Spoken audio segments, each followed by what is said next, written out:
पूर्ण परमात्मने नमः। श्रीमद् भगवत गीता। गीता तेरा ज्ञान अमृत।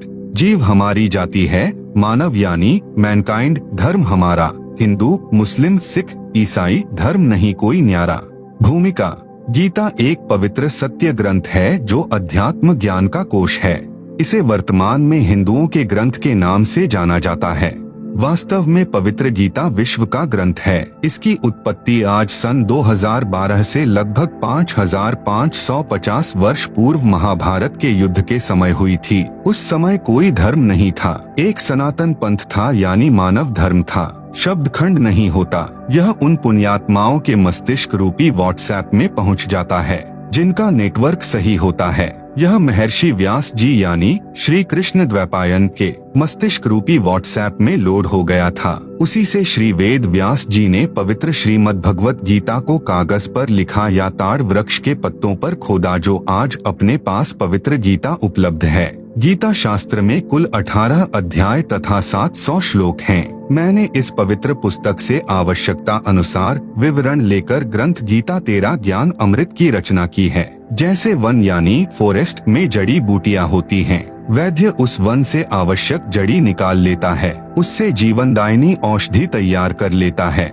वन फिर भी विद्यमान रहता है। इसी प्रकार पुस्तक गीता तेरा ज्ञान अमृत एक औषधि जाने और इसको पढ़कर ज्ञान की घूंट पीकर अपना जन्म मरण यानी वृद्धावस्था और मृत्यु का रोग नाश कराएं। अध्यात्म ज्ञान के बिना मनुष्य जीवन अधूरा है। यदि किसी के पास अरबों खरबों की संपत्ति है, फिर भी वह अपने जीवन में कुछ कमी महसूस करता है। उसकी पूर्ति के लिए मनुष्य पर्यटक स्थलों पर जाता है। उस समय उसको कुछ अच्छा लगता है, परंतु उससे पूरा जीवन अच्छा नहीं हो सकता, नहीं इससे आत्म कल्याण हो सकता। 2-3 दिन के पश्चात पुनः वही दिनचर्या प्रारंभ हो जाती है। फिर भी कुछ अधूरा सा लगता है। वह कमी परमात्मा की भक्ति की है। उसकी पूर्ति के लिए विश्व का धार्मिक मानव अपनी परंपरागत साधना करता है। यदि उस साधक की वह साधना शास्त्रों के अनुकूल है तो लाभ होगा। यदि शास्त्र विधि को त्याग कर मनमाना आचरण अर्थात मनमानी साधना करते हैं तो वह गीता अध्याय 16 श्लोक 23 से 24 के अनुसार व्यर्थ है। न साधक को सुख प्राप्त होता है, न सिद्धि प्राप्त होती है, न परम गति प्राप्त होती है, अर्थात व्यर्थ साधना है। कुछ श्रद्धालु किसी गुरु से दीक्षा लेकर भक्ति करते हैं। यदि गुरु पूर्ण है तो लाभ होगा, नहीं तो वह साधना भी व्यर्थ है।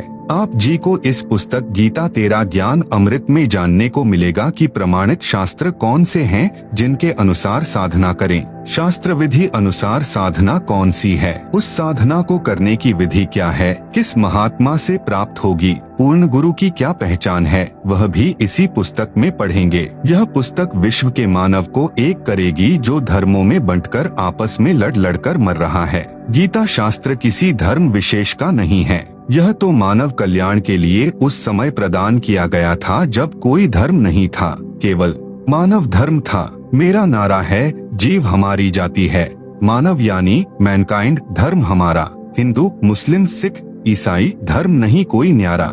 जैसे बाबा नानक जी का जन्म पवित्र हिंदू धर्म में श्री कालूराम मेहता के घर खत्री यानी अरोड़ा कुल में हुआ था। श्री ब्रजलाल पांडे से श्री नानक देव जी ने गीता का ज्ञान समझा और उनके द्वारा बताई भक्ति कर रहे थे। श्री विष्णु तथा श्री शंकर जी की पूजा करते थे। अन्य सर्व देवों की भी भक्ति करते थे, जो हिंदू धर्म में वर्तमान में चल रही है। श्री नानक जी सुल्तानपुर शहर में वहाँ के नवाब के यहाँ मोदी खाने में नौकरी करते थे। शहर से लगभग आधा 1 किलोमीटर दूर बेई नदी बहती थी। प्रतिदिन श्री नानक देव साहेब जी उस दरिया में स्नान करने जाते थे। परमात्मा अच्छी आत्माओं को जो दृढ़ भक्त होते हैं उनको मिलता है। अधिक प्रमाण आप जी इसी पुस्तक में पढ़ेंगे। उसी विधान अनुसार परमात्मा श्री नानक देव साहेब जी को मिले, उनको तत्व ज्ञान बताया, सत्य साधना जो शास्त्रानुकूल है उसका ज्ञान कराया। श्री नानक देव जी की संतुष्टि के लिए उनको अपने साथ ऊपर अपने शाश्वत स्थान अर्थात सच्चखंड में लेकर गए। सर्व ब्रह्मांडों का भ्रमण कराकर यथार्थ भक्ति विधि बताकर सनातन भक्ति को पुनः स्थापित करने का आदेश दिया। 3 दिन पश्चात श्री नानक जी को वापस जमीन पर छोड़ा। उसके पश्चात श्री नानक जी ने हिंदू धर्म में चल रहा मनमाना आचरण बंद करके गीता यानी सप्त श्लोकी गीता शास्त्र अनुसार साधना का प्रचार करके यथार्थ भक्ति का प्रचार किया। परमात्मा की सत्य साधना करने के लिए सर्वप्रथम गुरु का होना अति अनिवार्य है। इसी का पालन करते हुए श्री नानक जी ने शिष्य बनाने शुरू किए। स्वयं वे गुरु पद पर विराजमान थे। श्री नानक जी के शिष्यों को पंजाबी भाषा में सिख कहते हैं, जिस कारण से उनकी अलग पहचान बन गई और वर्तमान में उन अनुयायियों के समूह ने धर्म का रूप ले लिया। हिंदू तथा सिख आपस में धर्म के नाम पर लड़ मरते हैं, यह विवेक की कमी है। विवेचन भक्ति कोई करो, उसको गुरु बनाना आवश्यक है। गुरु भी वक्त गुरु हो जो अपने मुख कमल से तत्व ज्ञान तथा साधना विधि बताए। गुरु शरीर का ही नाम नहीं है, उस शरीर में जो आत्मा है वह गुरु है। शरीर 5 तत्व का हो या इलेक्ट्रॉनिक वीडियो का हो, वह वक्त गुरु कहा जाता है। हिंदुओं में अधिकतर बिना गुरु के ही अपनी परंपरागत साधना करते हैं। उसी बिगड़े रूप को श्री नानक जी ने परमात्मा से प्राप्त ज्ञान से ठीक किया था। वर्तमान में सिखों में भी वक्त गुरु का अभाव है। जैसे सूक्ष्म वेद में कहा है, सूक्ष्म वेद क्या है यह आप इसी पुस्तक से जाने कि रामकृष्ण से कौन बड़ा। उन्होंने भी गुरु की 3 लोक के वे धनी, गुरु आगे आधीन। भावार्थ, जो हिंदू श्रद्धालु बिना गुरु के मनमाना आचरण करते हैं उनको कहा है कि आप जी श्री राम तथा श्री कृष्ण जी से बड़ा तो किसी को नहीं मानते हो। वे 3 लोक के धनी अर्थात मालिक होते हुए भी गुरु धारण करके भक्ति किया करते थे तथा अपने अपने गुरुदेव के चरणों में दंडवत प्रणाम किया करते थे। श्री रामचंद्र जी के गुरु जी ऋषि वशिष्ठ जी थे तथा श्री कृष्ण चंद्र जी के गुरु जी ऋषि दुर्वासा जी थे। संदीपनी ऋषि तो अक्षर ज्ञान कराने वाले अध्यापक थे। ऋषि दुर्वासा जी आध्यात्मिक गुरु श्री कृष्ण जी के थे। आपकी क्या बुनियाद है? आप बिना गुरु के भक्ति करके कल्याण चाहते हैं। सूक्ष्म वेद में फिर कहा है, कबीर गुरु बिन माला फेरते, गुरु बिन देते दान, गुरु बिन दोनों निष्फल हैं। भावे पूछो वेद पुराण। इस पुस्तक में आप जी को और भी अनेक भक्ति के गुर मिलेंगे तथा यथार्थ अध्यात्म ज्ञान व साधना की भी जानकारी होगी। मैं आशा करता हूँ कि यह पुस्तक मानव कल्याण करेगी। मेरी परमेश्वर से विनय है कि हे परमात्मा, मुझ दास के इस प्रयत्न को सफल करना। सर्व प्राणी आप जी के बच्चे हैं, आप जी की आत्मा हैं। इनको यथार्थ भक्ति मार्ग समझ में आए और सर्व मानव अपना जीवन धन्य बनाए। विश्व में शांति हो। सत्य साहिब, दिनांक 8/9/2012। लेखक संत रामपाल दास महाराज, सतलोक आश्रम बरवाला, हरियाणा, भारत। आप सुन रहे हैं जगत गुरु तत्वदर्शी संत रामपाल जी महाराज द्वारा लिखित पुस्तक गीता तेरा ज्ञान अमृत का पेज नंबर 1। 2 शब्द, जीव हमारी जाति है, मानव धर्म हमारा। हिंदू मुस्लिम सिख ईसाई धर्म नहीं कोई न्यारा। श्रीमद् भगवत गीता का ज्ञान जिस समय सन 2012 से लगभग 5550 वर्ष पूर्व बोला गया, उस समय कोई धर्म नहीं था। हिंदू धर्म यानी आदि शंकराचार्य द्वारा चलाई गई 5 देव उपासना वाली परंपरा को अपनाने वाले हिंदू कहे जाने लगे। वास्तव में यह सनातन पंथ है जो लाखों वर्षों से चला आ रहा है। उस हिंदू धर्म की स्थापना आदि प्रथम शंकराचार्य जी ने सन 2012 से 2500 वर्ष पूर्व की थी। आदि शंकराचार्य जी का जन्म ईसा मसीह से 508 वर्ष पूर्व हुआ था। 8 वर्ष की आयु में उन्हें उपनिषदों का ज्ञान हो गया। 16 वर्ष की आयु में आदि शंकराचार्य जी ने एक विरक्त साधु से दीक्षा ली जो गुफा में रहता था। कई दिन बाहर नहीं निकलता था। उस महात्मा ने आदि शंकराचार्य जी को बताया कि जीव ही ब्रह्म है, अयम आत्मा ब्रह्म का पाठ पढ़ाया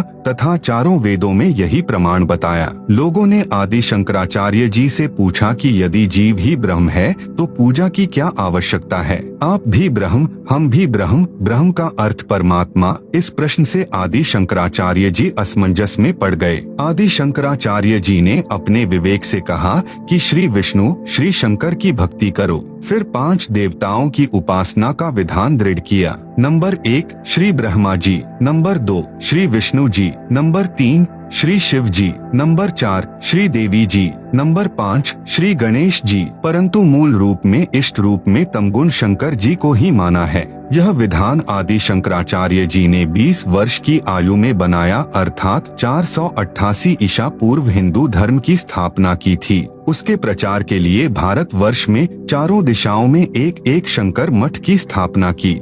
आदि शंकराचार्य जी ने नंबर 1 गिरि साधु बनाए, जो पर्वतों में रहने वाली जनता में अपने धर्म को दृढ़ करते थे। नंबर 2 पुरी साधु बनाए, जो गांव-गांव में जाकर अपने धर्म को बताकर क्रिया कराते थे। नंबर 3 सन्यासी साधु बनाए, जो विरक्त रहकर जनता को प्रभावित करके अपने साथ लगाते थे। नंबर 4 वानप्रस्थी साधु बनाए, जो वन में रहने वाली जनता को अपना मत सुनाकर अपने साथ जोड़ते थे। वेदों ऋग्वेद, यजुर्वेद, सामवेद और अथर्ववेद तथा गीता व पुराणों उपनिषदों को सत्य ज्ञान युक्त पुस्तक मानते थे, जो आज तक हिंदू धर्म के श्रद्धालु इन्हीं धार्मिक ग्रंथों को सत्य मानते हैं। इस प्रकार हिंदू धर्म की स्थापना ईसा से 488 वर्ष पूर्व यानी सन 2012 से 2500 वर्ष पूर्व हुई थी। आदि शंकराचार्य जी 30 वर्ष की आयु में असाध्य रोग के कारण शरीर त्याग कर भगवान शंकर के लोक में चले गए, क्योंकि वे शंकर जी के उपासक थे।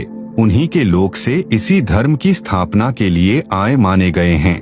आप सुन रहे हैं जगत गुरु तत्वदर्शी संत रामपाल जी महाराज द्वारा लिखित पुस्तक गीता तेरा ज्ञान अमृत का पेज नंबर 2। उस समय बौद्ध धर्म तेजी से फैल रहा था। उसको उन्होंने भारत में फैलने से रोका था। यदि बौद्ध धर्म फैल जाता तो चीन देश की तरह भारतवासी भी नास्तिक हो जाते। नंबर 2 ईसाई धर्म की स्थापना। श्री ईसा मसीह जी से ईसाई धर्म की स्थापना हुई। ईसा जी की जब 32 वर्ष की आयु थी, उनको क्रश पर कीले गाड़कर विरोधी धर्म गुरुओं ने गवर्नर पर दबाव बनाकर मरवा दिया था। ईसा जी को उसी प्रभु ने इंजिल नामक ग्रंथ देकर उतारा था, जिसने गीता तथा वेदों का ज्ञान दिया था। इंजिल पुस्तक में भिन्न ज्ञान नहीं है, क्योंकि आध्यात्मिक ज्ञान तो पहले गीता वेदों में बताया जा चुका था। वह किसी धर्म विशेष के लिए नहीं है। वह गीता तथा वेदों वाला ज्ञान मानव मात्र के लिए है। ईसा जी के लगभग 600 वर्ष पश्चात हजरत मोहम्मद जी ने इस्लाम धर्म की स्थापना की। मोहम्मद जी को पवित्र कुरान शरीफ ग्रंथ उसी ब्रह्म ने दिया था। इसमें भी भक्ति विधि संपूर्ण नहीं है,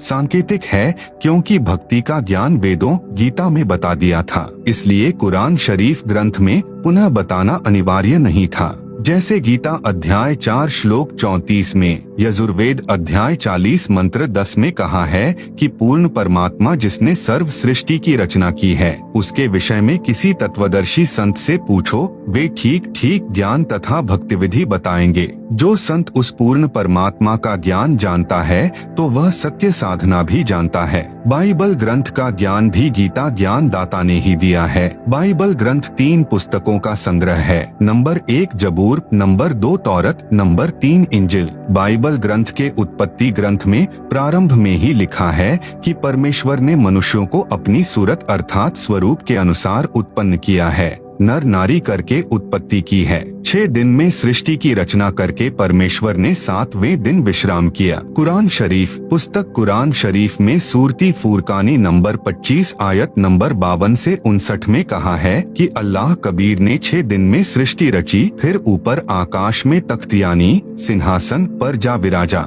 उस परमेश्वर की खबर किसी बाखबर अर्थात तत्वदर्शी संत से पूछो। कुरान के लेख से स्पष्ट है कि कुरान शरीफ का ज्ञान दाता भी उस पूर्ण परमात्मा अर्थात अल्लाहु अकबर यानी अल्लाह कबीर के विषय में पूर्ण ज्ञान नहीं रखता। कुरान शरीफ की सूरती 42 की प्रथम आयत में उन्हीं 3 मंत्रों का सांकेतिक ज्ञान है जो गीता अध्याय 17 श्लोक 23 में है। कहा है कि ब्रह्मणः अर्थात सच्चिदानंद घन ब्रह्म की भक्ति के ओम तत् सत 3 नाम के स्मरण करो। कुरान शरीफ में सूरती 42 की प्रथम आयत में इन्हीं को सांकेतिक इस प्रकार लिखा है, ऐन सीन काफ।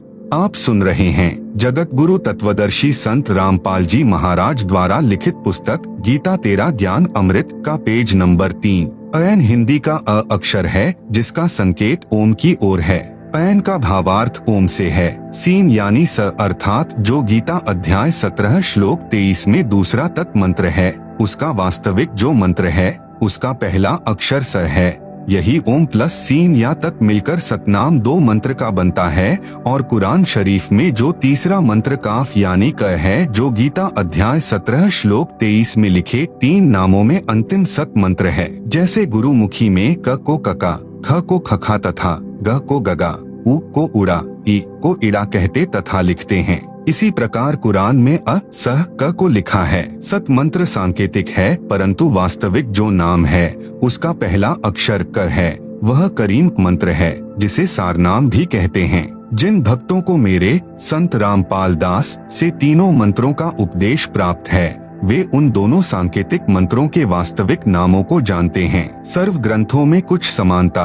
बाइबल ग्रंथ में उत्पत्ति ग्रंथ में यह भी कहा है कि जब आदम जी तथा उनकी धर्मपत्नी हव्वा ने वाटिका के बीच वाले वृक्षों के फल खा लिए तो उनको भले बुरे का ज्ञान हो गया। शाम के समय प्रभु वाटिका में सैर करने आए तो पता चला कि आदम तथा हव्वा ने भले बुरे का ज्ञान कराने वाले वृक्ष के फल खा लिए, तो उस प्रभु ने कहा कि भले बुरे का ज्ञान होने से आदम तथा उसकी पत्नी हम में से एक के समान हो गए हैं। कहीं ऐसा न हो जाए कि ये उन वृक्षों का फल खा लें जो अमर करते हैं और अमर हो जाएं। इसलिए आदम जी तथा उनकी पत्नी को स्वर्ग की वाटिका से निकालकर पृथ्वी पर छोड़ दिया। लेख समाप्त। विवेचन। इससे सिद्ध हुआ कि प्रभु एक से अधिक हैं, क्योंकि प्रभु ने ऊपर कहा कि ये भले बुरे का ज्ञान होने से हम में से एक के समान हो गए हैं। फिर बाइबल ग्रंथ में कहा है कि अब्राहिम मामरे के वृक्षों के नीचे बैठा था, उसको 3 प्रभु दिखाई दिए, उनको खाना खिलाया, दंडवत प्रणाम करके आशीर्वाद लिया। इससे सिद्ध हुआ कि बाइबल में 3 प्रभु माने हैं। मुसलमान धर्म में 4 यारी माने गए हैं जो बालक रूप में रहते हैं। सूक्ष्म वेद अर्थात तत्व ज्ञान में कहा है कि वही सनक सनंदना, वही 4 यारी, तत्व ज्ञान जाने बिना बिगड़ी बात सारी। भावार्थ। हिंदू धर्म में जो सनक, सनंदन, सनातन तथा संत कुमार बालक रूप में रहते हैं, वे ब्रह्मा जी के मानस पुत्र हैं। मुसलमान धर्म में उन्हीं को 4 यारी, 4 बालक मित्र कहते हैं। फिर सूक्ष्म वेद में कहा है कि वही मोहम्मद, वही महादेव, वही आदम, वही ब्रह्मा, दास गरीब दूसरा कोई नहीं, देख आपने घर में। आप सुन रहे हैं जगत गुरु तत्वदर्शी संत रामपाल जी महाराज द्वारा लिखित पुस्तक गीता तेरा ज्ञान अमृत का पेज नंबर 4। भावार्थ। मुसलमान धर्म के प्रवर्तक हजरत मोहम्मद जी भगवान शिव के लोक से आए पुण्यकर्मी आत्मा थे, जो परंपरागत साधना ही एक गुफा में बैठकर किया करते थे। शिव जी का एक गण जो 11 रुद्रों में से एक है, वह मोहम्मद जी से उस गुफा में मिले। उन्हीं की भाषा यानी अरबी भाषा में काल प्रभु अर्थात ब्रह्म का संदेश सुनाया। उसी रुद्र को मुसलमान जबरील फरिश्ता कहते हैं, जो नेक फरिश्ता माना जाता है। भावार्थ है कि हजरत मोहम्मद भी शिव के बच्चे हैं, जो मुसलमान धर्म का पवित्र तीर्थ स्थल काबा है। उसमें भगवान शंकर के लिंग के आकार का पत्थर लगा है, उसको मुसलमान श्रद्धालु सिजदा अर्थात प्रणाम करते हैं। नंबर 2। आदम बाबा।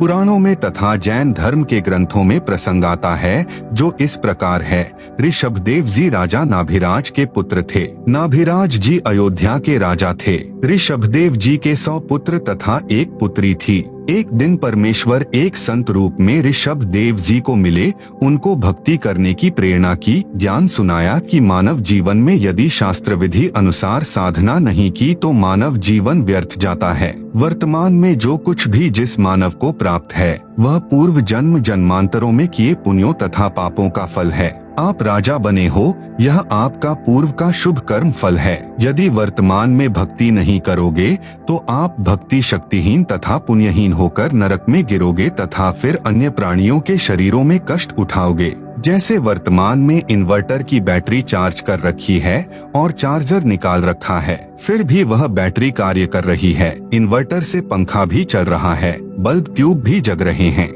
यदि चार्जर को फिर से लगाकर चार्ज नहीं किया तो कुछ समय उपरांत इन्वर्टर सर्व कार्य छोड़ देगा, न पंखा चलेगा, न बल्ब न ट्यूब जगेंगी। इसी प्रकार मानव शरीर एक इन्वर्टर है, शास्त्र अनुकूल भक्ति चार्जर है। परमात्मा की शक्ति से मानव फिर से चार्ज हो जाता है, अर्थात भक्ति की शक्ति का धनी तथा पुण्यवान हो जाता है। यह ज्ञान उस ऋषि रूप में प्रकट परमात्मा के श्री मुख कमल से सुनकर ऋषभदेव जी ने भक्ति करने का पक्का मन बना लिया। ऋषभदेव जी ने ऋषि जी का नाम जानना चाहा तो ऋषि जी ने अपना नाम कविदेव अर्थात कबीरदेव बताया तथा यह भी कहा कि मैं स्वयं पूर्ण परमात्मा हूँ। मेरा नाम चारों वेदों में कबीरदेव लिखा है।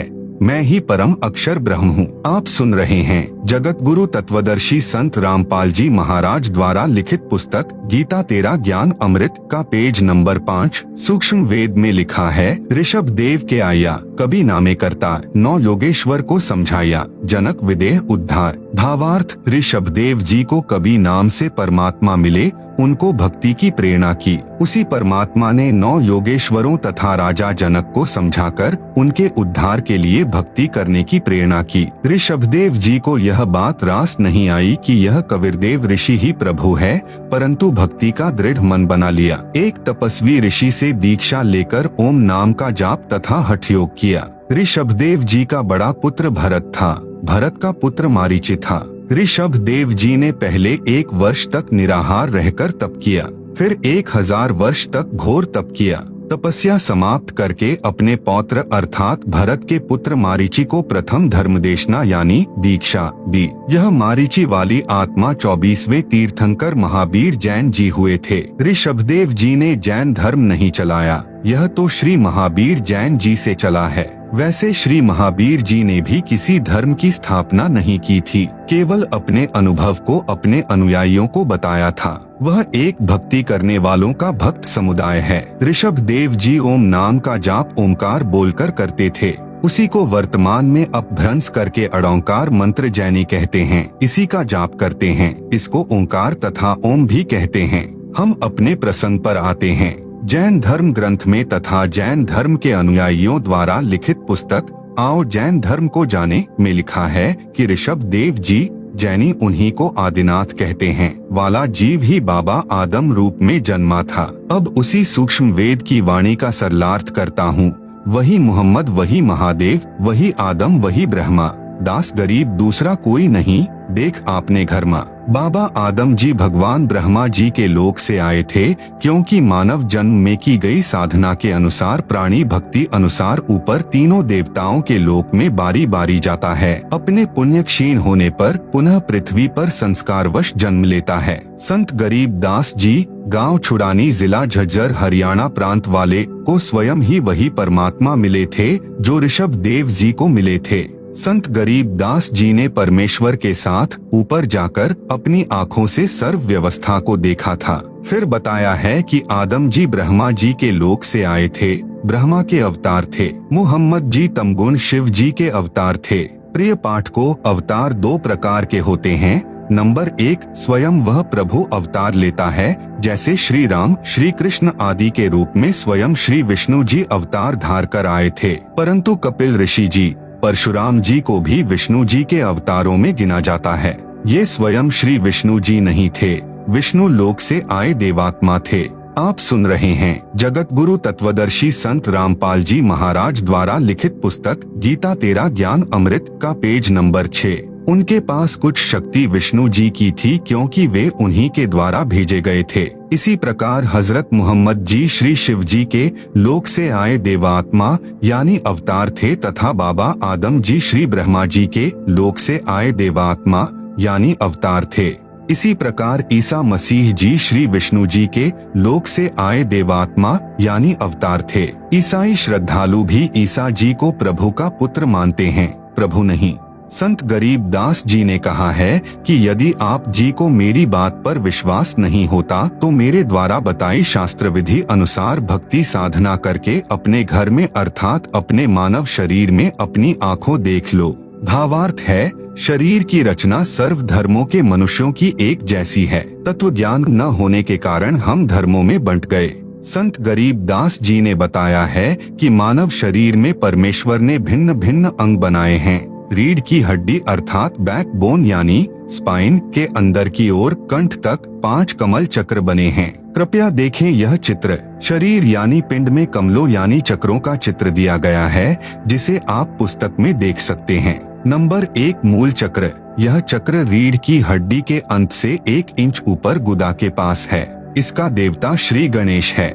इस कमल की 4 पंखुड़ियां हैं। नंबर 2 स्वाद चक्र। यह मूल कमल से 2 इंच ऊपर रीढ़ की हड्डी के अंदर की ओर चिपका है। इसके देवता श्री ब्रह्मा जी तथा उनकी धर्म पत्नी सावित्री जी हैं।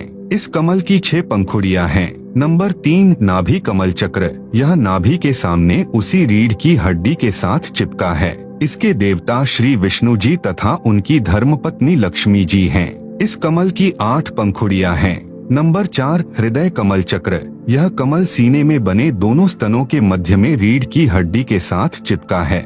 इसके देवता श्री शिव जी तथा उनकी धर्म पत्नी पार्वती जी हैं। इस कमल की 12 पंखुड़ियां हैं।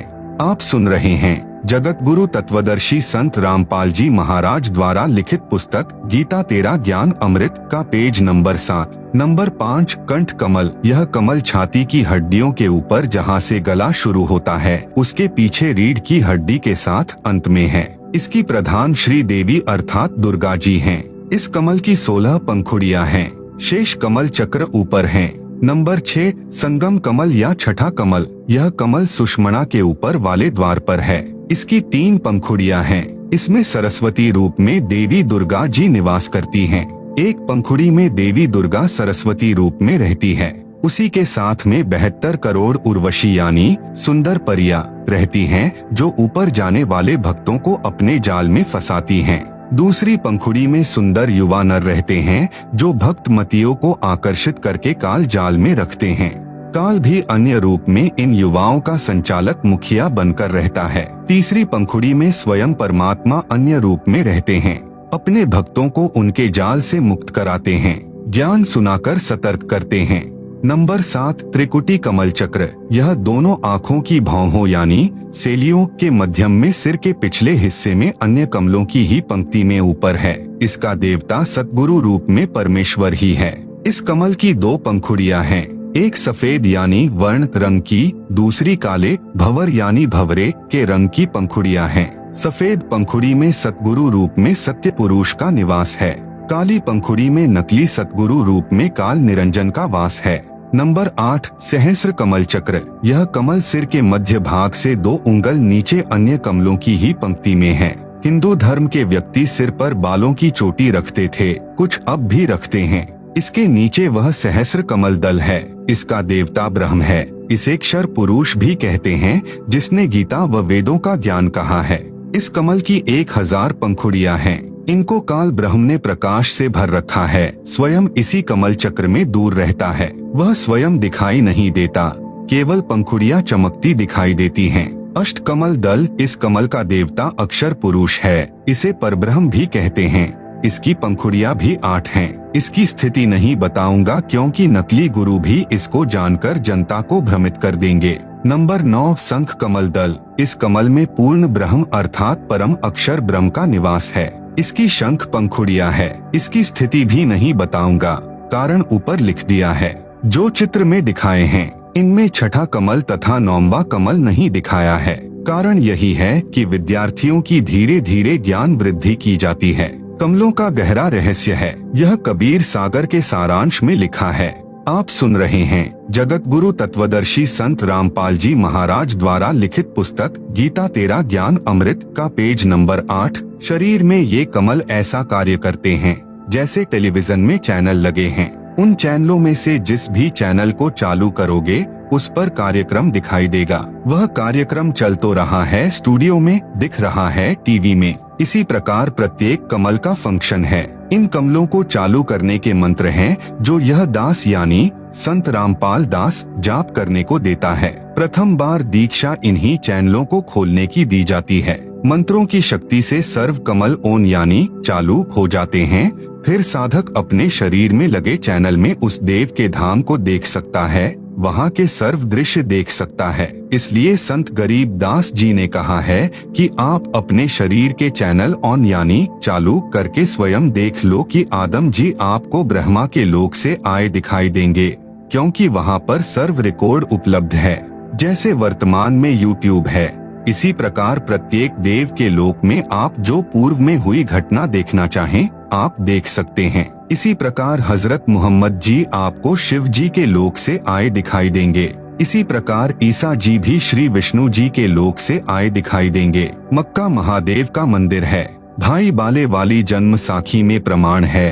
साखी मदीने की चली हिंदी वाली के पृष्ठ 262 पर श्री नानक जी ने 4 इमामों के प्रश्न का जवाब देते हुए कहा है, आंखें नानक शाह सच्च सुन हो 4 इमाम, मक्का है महादेव का, ब्राह्मण सन सुल्तान। अब आप जी को अपने उद्देश्य की ओर ले चलता हूँ। आप जी को स्पष्ट करना चाहता हूँ कि जो यथार्थ आध्यात्मिक ज्ञान सूक्ष्म वेद, गीता तथा चारों वेदों में है, वह न तो पुराणों में है, न कुरान शरीफ में, न बाइबल में, न 6 शास्त्रों तथा न 11 उपनिषदों में। उदाहरण जैसे 10वीं कक्षा तक का पाठ्यक्रम गलत नहीं है, परंतु उसमें BA तथा MA वाला ज्ञान नहीं है। वह पाठ्यक्रम गलत नहीं है, परंतु पर्याप्त नहीं है। समझने के लिए इतना ही पर्याप्त है। अन्य उदाहरण गीता अध्याय 2 श्लोक 46 में कहा है कि अर्जुन बड़े जलाशय यानी झील की प्राप्ति के पश्चात छोटे जलाशय यानी तालाब, जोहड़ में जितनी आस्था रह जाती है, उसी प्रकार पूर्ण परमात्मा का संपूर्ण ज्ञान होने के पश्चात अन्य ज्ञान तथा भगवानों में वैसी ही आस्था रह जाती है। जिस समय गीता ज्ञान कहा गया था, उस समय सर्व मानव जलाशयों के आसपास बसते थे। वर्षा होती थी, तालाब भर जाते थे। पूरे वर्ष उसी जलाशय से मानव स्वयं पानी पीते थे, पशुओं को उसी से पिलाते थे। आप सुन रहे हैं जगत गुरु तत्वदर्शी संत रामपाल जी महाराज द्वारा लिखित पुस्तक गीता तेरा ज्ञान अमृत का पेज नंबर 9। उसके 2 भाग कर लिए जाते थे। यदि एक वर्ष वर्षा न होती तो छोटे जलाशयों पर आश्रित व्यक्तियों को संकट हो जाता था, त्राही त्राही मच जाती थी। झील बहुत बड़ा गहरा जलाशय होता है, जिसका पानी 10 वर्ष वर्षा न हो तो भी समाप्त नहीं होता। यदि किसी व्यक्ति को झील वाला जलाशय मिल जाए तो वह तुरंत छोटे जलाशय को छोड़कर उस झील के किनारे बसेरा कर लेता था। इसी प्रकार आप जी को इस पवित्र पुस्तक गीता तेरा ज्ञान अमृत में वह झील वाला जलाशय प्राप्त है। अतिशीघ्र इसके किनारे आकर बसेरा करें और अपना मानव जीवन सुखी करें। कृपा पिएं इस ज्ञान अमृत को और अमर हो जाएं। हिंदू कहते हैं कि मुसलमान सर्व विपरीत साधना करते हैं। हम उदय होते सूर्य को प्रणाम करते हैं, मुसलमान अस्त होते सूर्य को सलाम करते हैं। विवेचन दोनों का आशय सही है, परंतु विवेक की कमी है। हिंदू उदय होते सूर्य को धन्यवाद करते हैं कि हे प्रकाश के देवता, आपका धन्यवाद करते हैं, आपने काली रात के पश्चात उजाला दिया जिससे हम अपना निर्वाह कार्य कर सकेंगे।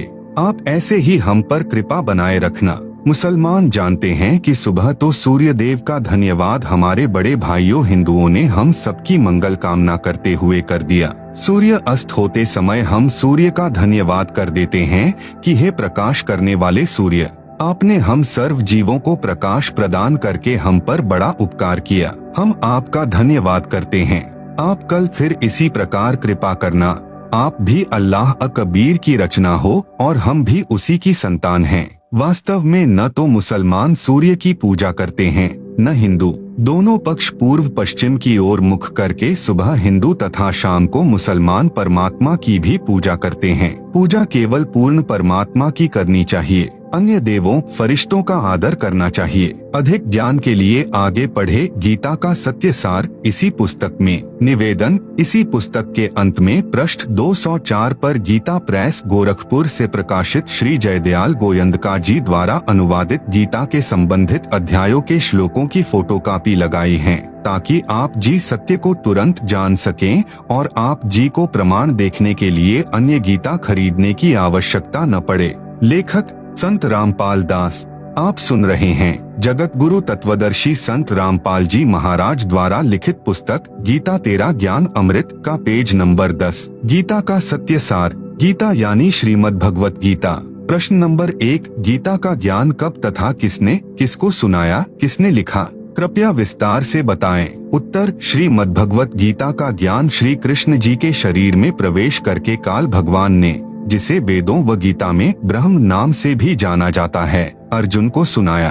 जिस समय कौरव तथा पांडव अपनी संपत्ति अर्थात दिल्ली के राज्य पर अपने अपने हक का दावा करके युद्ध करने के लिए तैयार हो गए थे, दोनों की सेनाएं आमने सामने कुरुक्षेत्र के मैदान में खड़ी थी। अर्जुन ने देखा कि सामने वाली सेना में भीष्म पितामह, गुरु द्रोणाचार्य, रिश्तेदार, कौरवों के बच्चे, दामाद, बहनोई, ससुर आदि आदि लड़ने मरने के लिए खड़े हैं। कौरव और पांडव आपस में चचेरे भाई थे। अर्जुन में साधु भाव जागृत हो गया तथा विचार किया कि जिस राज्य को प्राप्त करने के लिए हमें अपने चचेरे भाइयों, भतीजों, दामादों, बहनोइयों, भीष्म पितामह जी तथा गुरुजनों को मारेंगे, यह भी नहीं पता कि हम कितने दिन संसार में रहेंगे। इसलिए इस प्रकार से प्राप्त राज्य के सुख से अच्छा तो हम भिक्षा मांगकर अपना निर्वाह कर लेंगे, परंतु युद्ध नहीं करेंगे। यह विचार करके अर्जुन ने धनुष बाण हाथ से छोड़ दिया तथा रथ के पिछले भाग में बैठ गया। अर्जुन की ऐसी दशा देखकर श्री कृष्ण बोले, देख ले सामने किस योद्धा से आपने लड़ना है। अर्जुन ने उत्तर दिया कि हे कृष्ण, मैं किसी कीमत पर भी युद्ध नहीं करूंगा। अपने उद्देश्य तथा जो विचार मन में उठ रहे थे उनसे भी अवगत कराया। उसी समय श्री कृष्ण जी में काल भगवान प्रवेश कर गया, जैसे प्रेत किसी अन्य व्यक्ति के शरीर में प्रवेश करके बोलता है। ऐसे काल ने श्री कृष्ण के शरीर में प्रवेश करके श्रीमद्भगवत गीता का ज्ञान युद्ध करने की प्रेरणा करने के लिए तथा कलयुग में वेदों को जानने वाले व्यक्ति नहीं रहेंगे। इसलिए चारों वेदों का संक्षिप्त वर्णन व सारांश गीता ज्ञान रूप में 18 अध्यायों में 700 श्लोकों में सुनाया। श्री कृष्ण को तो पता नहीं था कि मैंने क्या बोला था गीता ज्ञान में। ब्रह्मा कुमारी पंथ वाले इसी काल ब्रह्म को निराकार शिव बाबा कहते हैं। उनका भी कहना है कि गीता का ज्ञान शिव बाबा ने किसी वृद्ध के शरीर में प्रवेश करके बोला था। यह शिव बाबा ब्रह्मा कुमारी वालों का पूज्य प्रभु है। कुछ वर्षों के बाद वेद व्यास ऋषि ने इस अमृत ज्ञान को संस्कृत भाषा में देवनागरी लिपि में लिखा। बाद में अनुवादकों ने अपनी बुद्धि के अनुसार इस पवित्र ग्रंथ का हिंदी तथा अन्य भाषाओं में अनुवाद किया, जो वर्तमान में गीता प्रेस गोरखपुर यूपी से प्रकाशित किया जा रहा है। उसकी फोटोकॉपियां इसी पुस्तक के पृष्ठ 204 से 357 तक लगी हैं। आप सुन रहे हैं जगत गुरु तत्वदर्शी संत रामपाल जी महाराज द्वारा लिखित पुस्तक गीता तेरा ज्ञान अमृत का पेज नंबर 11। प्रश्न आज यानी सन 2012 तक तो यह सुनने में आया है कि गीता जी का ज्ञान श्री कृष्ण ने बोला। आपने बताया कि श्री कृष्ण के शरीर में प्रवेश करके काल ने गीता ज्ञान कहा और श्री कृष्ण को तो पता ही नहीं था कि उन्होंने क्या ज्ञान कहा था। यह असत्य प्रतीत होता है, कोई प्रमाण बताएं। उत्तर, आपको ढेर सारे प्रमाण देते हैं जिनसे स्वसिद्ध हो जाता है कि गीता शास्त्र का ज्ञान काल ने कहा। सर्वप्रथम गीता से ही प्रमाणित करता हूँ। प्रमाण नंबर 1, गीता अध्याय 10 में जब गीता ज्ञान दाता ने अपना विराट रूप दिखा दिया तो उसको देखकर अर्जुन कांपने लगा, भयभीत हो गया। यहाँ पर यह बताना भी अनिवार्य है कि अर्जुन का साला श्री कृष्ण था, क्योंकि श्री कृष्ण की बहन सुभद्रा का विवाह अर्जुन से हुआ था। गीता ज्ञान दाता ने जिस समय अपना भयंकर विराट रूप दिखाया जो 1000 भुजाओं वाला था, तब अर्जुन ने पूछा कि हे देव, आप कौन हैं? गीता अध्याय 11 श्लोक 31। हे सहस्राबाहु यानी 1000 भुजा वाले, आप अपने चतुर्भुज रूप में दर्शन दीजिए, क्योंकि अर्जुन उन्हें विष्णु अवतार कृष्ण तो मानता ही था, परंतु उस समय श्री कृष्ण के शरीर से बाहर निकलकर काल ने अपना अपार विराट रूप दिखाया था। मैं भयभीत हूँ, आपके इस रूप को सहन नहीं कर पा रहा हूँ। गीता अध्याय 11 श्लोक 46। विचारे पाठक जन, क्या हम अपने साले से पूछेंगे कि हे महानुभाव, बताइए आप कौन हैं? नहीं। एक समय एक व्यक्ति में प्रेत बोलने लगा। साथ बैठे व्यक्ति ने पूछा, आप कौन बोल रहे हो? उत्तर मिला कि तेरा मामा बोल रहा हूँ, मैं दुर्घटना में मरा था। क्या हम अपने भाई को नहीं जानते? ठीक इसी प्रकार श्री कृष्ण में काल बोल रहा था। प्रमाण नंबर 2, गीता अध्याय 11 श्लोक 21 में अर्जुन ने कहा कि आप तो देवताओं के समूह को ग्रास यानी खा रहे हैं, जो आपकी स्तुति हाथ जोड़कर भयभीत होकर कर रहे हैं। महर्षियों तथा सिद्धों के समुदाय आपसे अपने जीवन की रक्षार्थ मंगल कामना कर रहे हैं। गीता अध्याय 11 श्लोक 32 में गीता ज्ञान दाता ने बताया कि हे अर्जुन, मैं बढ़ा हुआ काल हूँ, अब प्रवृत्त हुआ हूँ, अर्थात श्री कृष्ण के शरीर में अब प्रवेश हुआ हूँ। सर्व व्यक्तियों का नाश करूँगा। विपक्ष की सर्व सेना तू युद्ध नहीं करेगा तो भी नष्ट हो जाएगी। इससे सिद्ध हुआ कि गीता का ज्ञान श्री कृष्ण जी के शरीर में प्रविष्ट होकर काल ने कहा है। श्री कृष्ण जी ने पहले कभी नहीं कहा कि मैं काल हूँ। श्री कृष्ण जी को देखकर कोई भयभीत नहीं होता था। गोप गोपियाँ, ग्वाल बाल, पशु पक्षी सब दर्शन करके आनंदित होते थे। तो क्या श्री कृष्ण जी काल थे? नहीं। आप सुन रहे हैं जगत गुरु तत्वदर्शी संत रामपाल जी महाराज द्वारा लिखित पुस्तक गीता तेरा ज्ञान अमृत का पेज नंबर 12। इसलिए गीता ज्ञान दाता काल है, जिसने श्री कृष्ण जी के शरीर में प्रवेश करके गीता शास्त्र का ज्ञान दिया। प्रमाण नंबर 3, गीता अध्याय 11 श्लोक 47 में गीता ज्ञानदाता ने कहा कि हे अर्जुन, मैंने प्रसन्न होकर अपनी शक्ति से तेरी दिव्य दृष्टि खोलकर यह विराट रूप दिखाया है। यह विराट रूप तेरे अतिरिक्त पहले किसी ने नहीं देखा है। विचारणीय विषय। प्रिय पाठकों, महाभारत ग्रंथ में प्रकरण आता है कि जिस समय श्री कृष्ण जी कौरवों की सभा में उपस्थित थे और उनसे कह रहे थे कि आप दोनों यानी कौरव और पांडव आपस में बातचीत करके अपनी संपत्ति राज्य का बंटवारा कर लो, युद्ध करना शोभा नहीं देता। पांडवों ने कहा कि हमें 5 गांव दे दो, हम उन्हीं से निर्वाह कर लेंगे। दुर्योधन ने यह भी मांग नहीं मानी और कहा कि पांडवों के लिए सुई की नोक के समान भी राज्य नहीं है, युद्ध करके ले सकते हैं। इस बात से श्री कृष्ण भगवान बहुत नाराज हो गए तथा दुर्योधन से कहा कि तू पृथ्वी के नाश के लिए जन्मा है, कुल नाश करके टिकेगा। भले मानव, कहा आधा राज्य, कहा 5 गांव, कुछ तो शर्म कर ले। इतनी बात श्री कृष्ण जी के मुख से सुनकर दुर्योधन राजा आग बबूला हो गया और सभा में उपस्थित अपने भाइयों तथा मंत्रियों से बोला कि इस कृष्ण यादव को गिरफ्तार कर लो। उसी समय श्री कृष्ण जी ने विराट रूप दिखाया।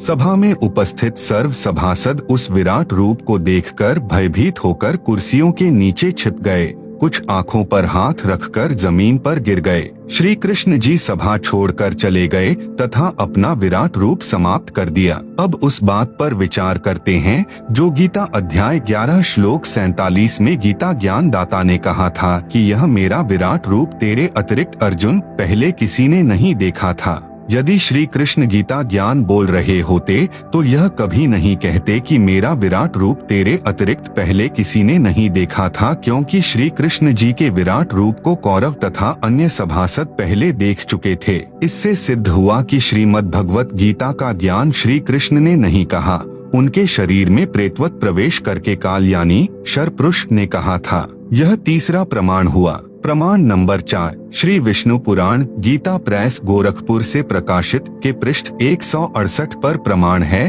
कि एक समय देवताओं और राक्षसों का युद्ध हुआ। देवता पराजित होकर समुद्र के किनारे जाकर छिप गए। फिर भगवान की तपस्या स्तुति करने लगे।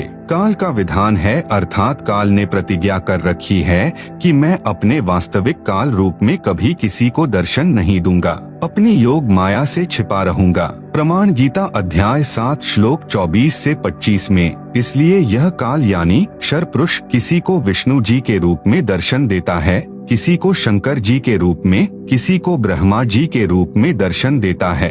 आप सुन रहे हैं जगत गुरु तत्वदर्शी संत रामपाल जी महाराज द्वारा लिखित पुस्तक गीता तेरा ज्ञान अमृत का पेज नंबर 13। देवताओं को श्री विष्णु जी के रूप में दर्शन देकर कहा कि मैंने जो आपकी समस्या है वह जान ली है। आप पुरंज राजा को युद्ध के लिए तैयार कर लो। मैं उस राजा श्रेष्ठ के शरीर में प्रविष्ट होकर राक्षसों का नाश कर दूंगा। ऐसा ही किया गया। अधिक ज्ञान के लिए आप जी विष्णु पुराण पढ़ सकते हैं। प्रमाण नंबर 5, श्री विष्णु पुराण के पृष्ठ 173 पर प्रमाण है कि एक समय नागवंशियों तथा गंधर्वों का युद्ध हुआ। गंधर्वों ने नागों के सर्व बहुमूल्य हीरे, लाल व खजाने लूट लिए, उनके राज्य पर भी कब्जा कर लिया। नागाओं ने भगवान की स्तुति की। वही काल भगवान विष्णु रूप धारण करके प्रकट हुआ। कहा कि आप पुरुकुत्स राजा को गंधर्वों के साथ युद्ध के लिए तैयार कर लें। मैं राजा पुरुकुत्स के शरीर में प्रवेश करके दुष्ट गंधर्वों का नाश कर दूंगा। ऐसा ही हुआ। उपरोक्त विष्णु पुराण की दोनों कथाओं से स्पष्ट हुआ यानी प्रमाणित हुआ कि यह काल भगवान यानी शर पुरुष इस प्रकार अव्यक्त यानी गुप्त रहकर कार्य करता है। इसी प्रकार इसने श्री कृष्ण जी में प्रवेश करके गीता का ज्ञान कहा है। प्रमाण नंबर 6 महाभारत ग्रंथ में गीता प्रेस गोरखपुर यूपी से प्रकाशित में भाग 2 पृष्ठ 800 से 801 पर लिखा है कि महाभारत के युद्ध के पश्चात राजा युधिष्ठिर को राजगद्दी पर बैठाकर श्री कृष्ण जी ने द्वारिका जाने की तैयारी की। तब अर्जुन ने श्री कृष्ण जी से कहा कि आप वह गीता वाला ज्ञान फिर से सुनाओ, मैं उस ज्ञान को भूल गया हूँ। श्री कृष्ण जी ने कहा कि हे अर्जुन, आप बड़े बुद्धिहीन हो, बड़े श्रद्धाहीन हो, आपने उस अनमोल ज्ञान को क्यों भुला दिया। अब मैं उस ज्ञान को नहीं सुना सकता क्योंकि मैंने उस समय योग युक्त होकर गीता का ज्ञान सुनाया था। विचार करें, युद्ध के समय योग युक्त हुआ जा सकता है तो शांत वातावरण में योग युक्त होने में क्या समस्या हो सकती है। वास्तव में यह ज्ञान काल ने श्री कृष्ण में प्रवेश करके बोला था। श्री कृष्ण जी को स्वयं तो वह गीता ज्ञान याद नहीं। यदि वे वक्ता थे तो वक्ता को तो सर्व ज्ञान याद होना चाहिए। श्रोता को तो प्रथम बार में 40% ज्ञान याद रहता है। इससे सिद्ध है कि गीता का ज्ञान श्री कृष्ण जी में प्रवेश होकर काल यानी शर पुरुष ने बोला था। उपरोक्त प्रमाणों से स्पष्ट हुआ कि श्रीमद् भगवत गीता का ज्ञान श्री कृष्ण ने नहीं कहा। उनको तो पता ही नहीं कि क्या कहा था। श्री कृष्ण जी के शरीर में प्रवेश करके काल पुरुष यानी शर पुरुष ने बोला था। प्रश्न 2 काल पुरुष कौन है? उत्तर इसके लिए पढ़ें सृष्टि रचना जो पृष्ठ 120 पर लिखी है। प्रश्न 3 काल भगवान अर्थात ब्रह्म अविनाशी है या जन्मता मरता है? उत्तर जन्मता मरता है। आप सुन रहे हैं जगत गुरु तत्वदर्शी संत रामपाल जी महाराज द्वारा लिखित पुस्तक गीता तेरा ज्ञान अमृत का पेज नंबर 14। प्रश्न नंबर 4 कहाँ प्रमाण है? उत्तर श्रीमद् भगवत गीता अध्याय 2 श्लोक 12, गीता अध्याय 4 श्लोक 5, गीता अध्याय 10 श्लोक 2 में गीता ज्ञान दाता स्वयं स्वीकार करता है कि मेरी भी जन्म व मृत्यु होती है, मैं अविनाशी नहीं हूँ। कहा है कि हे अर्जुन, तेरे और मेरे बहुत जन्म हो चुके हैं, तू नहीं जानता, मैं जानता हूँ। तू, मैं और ये राजा लोग व सैनिक पहले भी थे, आगे भी होंगे, यह न जान कि हम केवल वर्तमान में ही हैं। मेरी उत्पत्ति को न तो देवता लोग जानते और न ही ऋषिजन, क्योंकि यह सब मेरे से उत्पन्न हुए हैं। इससे सिद्ध हुआ कि गीता ज्ञान दाता काल पुरुष अविनाशी नहीं है, इसलिए इसको क्षर पुरुष कहा जाता है। प्रश्न 5 क्या ब्रह्मा विष्णु तथा शिव अविनाशी हैं? उत्तर नहीं, ये नाशवान हैं, इनकी भी जन्म मृत्यु होती है। ब्रह्मा विष्णु तथा शिव जी के माता पिता भी हैं। प्रश्न 6 कोई प्रमाण बताओ, माता पिता का नाम भी बताओ। उत्तर श्री देवी महापुराण गीता प्रेस गोरखपुर से प्रकाशित के 3 स्कंद पृष्ठ 123 पर श्री विष्णु जी ने अपनी माता दुर्गा की स्तुति करते हुए कहा है कि हे मातः, आप शुद्ध स्वरूपा हो, सारा संसार आपसे ही उद्भाषित हो रहा है, हम आपकी कृपा से विद्यमान है। मैं, ब्रह्मा और शंकर तो जन्मते मरते हैं, हमारा तो आविर्भाव यानी जन्म तथा तिरोभाव यानी मृत्यु हुआ करता है, हम अविनाशी नहीं हैं। तुम ही जगत जननी और सनातनी देवी हो और प्रकृति देवी हो। शंकर भगवान बोले, हे माता, विष्णु के बाद उत्पन्न होने वाले ब्रह्मा जब आपका पुत्र है, तो क्या मैं तमोगुणी लीला करने वाला शंकर तुम्हारी संतान नहीं हुआ, अर्थात मुझे भी उत्पन्न करने वाली तुम ही हो। इस देवी महापुराण के उल्लेख से सिद्ध हुआ कि श्री ब्रह्मा जी, श्री विष्णु जी तथा श्री शंकर जी को जन्म देने वाली माता श्री दुर्गा देवी यानी अष्टंगी देवी है और तीनों नाशवान हैं। श्री ब्रह्मा जी, श्री विष्णु जी तथा श्री शिव जी का पिता कौन है? प्रमाण श्री शिव महापुराण गीता प्रेस गोरखपुर से प्रकाशित में इनके पिता का ज्ञान है। श्री शिव महापुराण के रुद्र संहिता खंड में पृष्ठ 100 से 110 तक निम्न प्रकरण है। अपने पुत्र नारद जी के प्रश्न का उत्तर देते हुए श्री ब्रह्मा जी ने कहा कि हे पुत्र, आपने सृष्टि के उत्पत्तिकर्ता के विषय में जो प्रश्न किया है उसका उत्तर सुन। प्रारंभ में केवल एक सद्ब्रह्म ही शेष था, सब स्थानों पर प्रलय था। उस निराकार परमात्मा ने अपना स्वरूप शिव जैसा बनाया, उसको सदाशिव कहा जाता है। उसने अपने शरीर से एक स्त्री निकाली, वह स्त्री दुर्गा, जगदम्बिका, प्रकृति देवी तथा त्रिदेव ब्रह्मा विष्णु तथा शिव की जननी कहलाई, जिसकी 8 भुजाएं हैं। इसी को शिवा भी कहा है। आप सुन रहे हैं जगत गुरु तत्वदर्शी संत रामपाल जी महाराज द्वारा लिखित पुस्तक गीता तेरा ज्ञान अमृत का पेज नंबर 15। श्री विष्णु जी की उत्पत्ति। सदाशिव और शिवा यानी दुर्गा ने पति पत्नी रूप में रहकर एक पुत्र की उत्पत्ति की, उसका नाम विष्णु रखा। श्री ब्रह्मा जी की उत्पत्ति। श्री ब्रह्मा जी ने बताया कि जिस प्रकार विष्णु जी की उत्पत्ति शिव तथा शिवा के संयोग भोग विलास से हुई है, उसी प्रकार शिव और शिवा ने मेरी भी उत्पत्ति की। नोट, यहाँ पर शिव को काल ब्रह्म जाने, शिवा को दुर्गा जाने। प्रिय पाठ को इस रुद्र संहिता खंड में शंकर जी की उत्पत्ति का प्रकरण नहीं है, यह अनुवादकर्ता की गलती है। वैसे देवी पुराण में शंकर जी ने स्वयं स्वीकारा है कि मेरा जन्म दुर्गा यानी प्रकृति से हुआ है। श्री शंकर जी भी शिव तथा शिवा का पुत्र है। श्री शिव महापुराण के विधवेश्वर संहिता खंड पृष्ठ 24 से 30 पर प्रमाण। एक समय श्री ब्रह्मा जी तथा श्री विष्णु जी का इस बात पर युद्ध हो गया कि ब्रह्मा जी ने कहा, मैं तेरा पिता हूँ क्योंकि यह संसार मेरे से उत्पन्न हुआ है, मैं प्रजापिता हूँ। विष्णु जी ने कहा कि मैं तेरा पिता हूँ, तू मेरे नाभि कमल से उत्पन्न हुआ है। दोनों एक दूसरे को मारने के लिए तत्पर हो गए। उसी समय सदाशिव अर्थात काल ब्रह्म ने उन दोनों के बीच में एक सफेद रंग का प्रकाशमय स्तंभ खड़ा कर दिया। फिर स्वयं शंकर के रूप में प्रकट होकर उनको बताया कि तुम कोई भी कर्ता नहीं हो।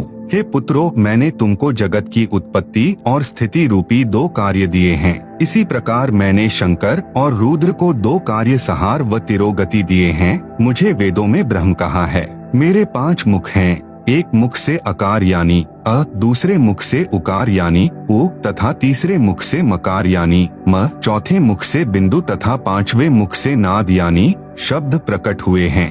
उन्हीं 5 अव्ययों से एकीभूत होकर एक अक्षर ओम बना है। यह मेरा मूल मंत्र है। उपरोक्त शिव महापुराण के प्रकरण से सिद्ध हुआ कि श्री ब्रह्मा जी, श्री विष्णु जी तथा श्री शंकर जी की माता श्री दुर्गा देवी यानी अष्टंगी देवी है तथा पिता सदाशिव अर्थात काल ब्रह्म है, जिसने श्रीमद् भगवत गीता का ज्ञान श्री कृष्ण जी में प्रवेश करके बोला था। इसी को क्षर पुरुष, क्षर ब्रह्म भी कहा गया है। यही प्रमाण श्रीमद् भगवत गीता अध्याय 14 श्लोक 3 से 5 में भी है कि रज यानी रजगुण ब्रह्मा, सत यानी सतगुण विष्णु, तम यानी तमगुण शंकर, तीनों गुण प्रकृति अर्थात दुर्गा देवी से उत्पन्न हुए हैं। प्रकृति तो सब जीवों को उत्पन्न करने वाली माता है। मैं यानी गीता ज्ञानदाता सब जीवों का पिता हूँ। मैं दुर्गा यानी प्रकृति के गर्भ में बीज स्थापित करता हूँ, जिससे सबकी उत्पत्ति होती है। आप सुन रहे हैं जगत गुरु तत्वदर्शी संत रामपाल जी महाराज द्वारा लिखित पुस्तक गीता तेरा ज्ञान अमृत का पेज नंबर 16। प्रश्न नंबर 7, यह कहाँ प्रमाण है कि रजगुण ब्रह्मा है, सतगुण विष्णु तथा तमगुण शंकर है? उत्तर नंबर 1, श्री मार्कंडेय पुराण सचित्र मोटा टाइप गीता प्रेस गोरखपुर से प्रकाशित के 123 पृष्ठ पर कहा है कि रजगुण ब्रह्मा जी, सतगुण विष्णु तथा तमगुण शंकर तीनों ब्रह्म की प्रधान शक्तियां हैं। ये ही 3 देवता हैं, ये ही 3 गुण हैं। नंबर 2, श्री देवी महापुराण संस्कृत व हिंदी अनुवाद श्री वेंकटेश्वर प्रेस बम्बई से प्रकाशित में 3 स्कंद अध्याय 5 श्लोक 8 में लिखा है कि शंकर भगवान बोले, हे माता, यदि आप हम पर दयालु हैं तो मुझे तमोगुण ब्रह्मा रजोगुण तथा विष्णु सतोगुण युक्त क्यों किया? उपरोक्त प्रमाणों से सिद्ध हुआ कि रजगुण ब्रह्मा जी, सतगुण विष्णु जी तथा तमगुण शंकर जी हैं। प्रश्न नंबर 8, परमात्मा को अजन्मा अजर अमर कहते हैं। उपरोक्त प्रकरण तथा प्रमाणों से सिद्ध हुआ कि श्री ब्रह्मा, श्री विष्णु तथा श्री शंकर तीनों नाशवान हैं। फिर अविनाशी परमात्मा कौन है? क्या ब्रह्मा, विष्णु तथा शंकर और काल ब्रह्म परमात्मा नहीं हैं? प्रमाण सहित बताएं। उत्तर पहले स्पष्ट करते हैं कि श्री ब्रह्मा, श्री विष्णु, श्री शंकर तथा ब्रह्म परमात्मा है या नहीं। यह तो आपने अपने प्रश्न में ही सिद्ध कर दिया कि परमात्मा तो अजन्मा अर्थात जिसका कभी जन्म न हुआ हो वह होता है। पूर्वोक्त विवरण तथा प्रमाणों से सिद्ध हो चुका है कि ब्रह्मा, विष्णु और शंकर के माता पिता हैं। ब्रह्म भी नाशवान है, इसका भी जन्म हुआ है। इससे स्वसिद्ध हुआ कि ये परमात्मा नहीं है। अब प्रश्न रहा, फिर अविनाशी कौन है?